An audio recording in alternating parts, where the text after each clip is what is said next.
Today we'll talk about how can you disable this sign or know how you can do that on your LinkedIn Learning app. All you have to do, just go down, click on my Learning down here.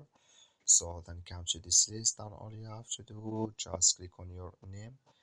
So then come to your profile here, then all you have to do, just go above this sign, click on. So you click in this sign, then it's going to take you to this list here, and you go down.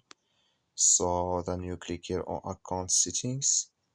When you click on it, it's going to take you to this list. You just switch into open video here, so it's going to take a time. Then you click here on advertising data and come to this list here. You click here on companies you follow. So then come to this list, you come here to use follow with companies data. Click in this sign of this color. Like you see color, it's gone. That's mean disable with us now. That's all you have to do. Thank you for watching. Don't forget to support us by liking, subscribe.